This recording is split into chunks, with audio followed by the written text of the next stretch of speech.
Claude Barfleur, bonjour. Bonjour Eddy Planté. Vous serez donc candidat dans le premier canton de Pointe-à-Pitre. Quelles sont vos ambitions?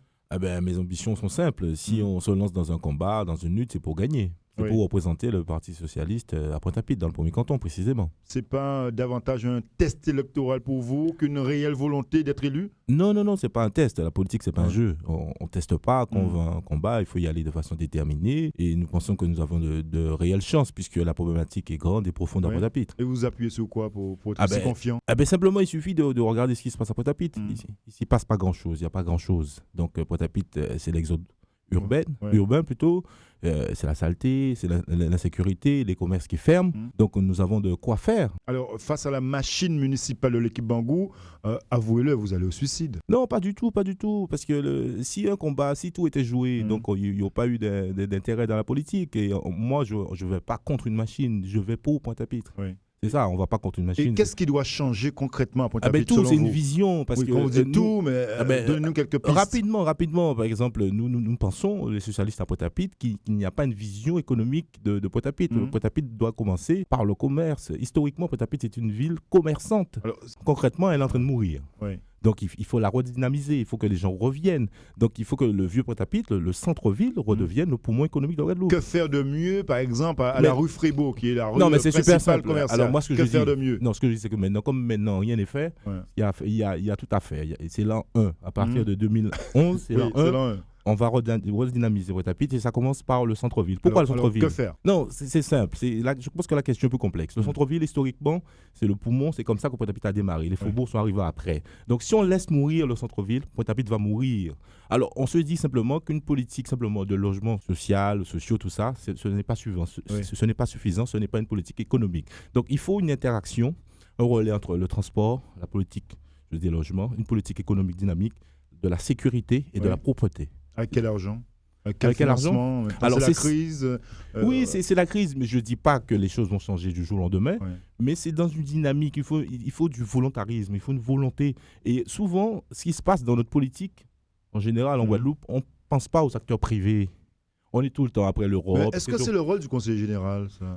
C'est-à-dire que... Pas forcément. Non, ce qui se passe, il ne faut plus raisonner comme ça. C'est fini. D'ailleurs, les nouvelles lois vont le montrer.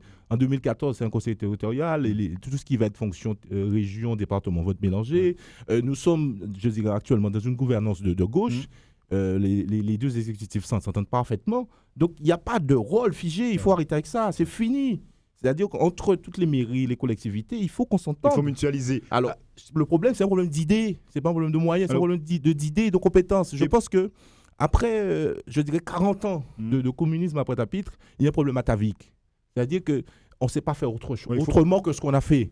Alors, il faut une nouvelle vision de Pointe-à-Pitre. Il faut travailler avec l'histoire de Pointe-à-Pitre et les gens qui veulent bien. Parce que Pointe-à-Pitre, c'était une belle ville. Maintenant, c'est devenu un ghetto. Alors, Pointe-à-Pitre perd ses habitants. On l'a vu lors du dernier recensement de l'INSEE. On est passé de 26 000 habitants à 17 000 en 10 ans. Pourtant, la rénovation urbaine est lancée. Alors, quelles sont vos idées pour rendre cette ville plus attractive dans ce domaine? Concrètement, il faut que le cœur de la ville, le centre-ville, redevienne piéton. Il faut mettre en place des parkings aux 3 entrées de Pointe-à-Pitre. Piéton à 100%. Et il faut retourner Pointe-à-Pitre. Le samedi ou le vendredi? Non, à 100%. Il suffit de regarder les grandes villes en France. Un exemple. Une ville nocturne aussi, avec des activités nocturnes. La nuit, avant Pointe-à-Pitre, il y avait des bars, il y avait des restaurants. Maintenant, à 17h, il faut fuir Pointe-à-Pitre. Et la sécurité, vous en faites quoi? Mais c'est ça. Alors, quand il y a du monde, il y a sécurité. Mais quand une ville se vide automatiquement, on laisse la place.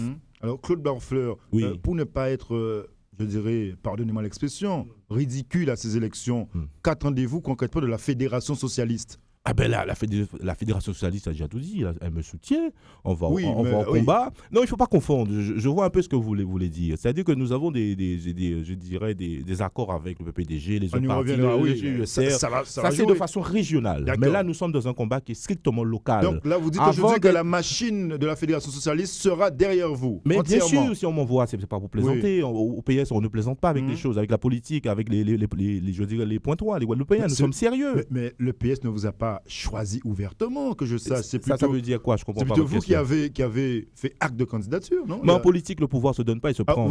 Donc vous l'avez pris, Oui, tout à fait. Parce que j'ai foi en ma ville, il fallait un sursaut. Il fallait qu'on se réveille après Donc Pointe-à-Pitre. vous obligez en fait à la Fédération socialiste de vous suivre. Non, parce que nous sommes des démocrates au PS. J'ai fait une proposition, le premier fédéral a été d'accord, les camarades de la section de Pointe-à-Pitre ont été d'accord, il n'y a pas de problème. Et Marlène Mélis vous soutient dans cette démarche? Moi, j'en sais rien, puisque au jour d'aujourd'hui, Marlène Mélis n'est plus au PS. Elle n'y est pas. Elle n'y est pas, donc j'en sais rien. Elle ne sera pas à vos côtés?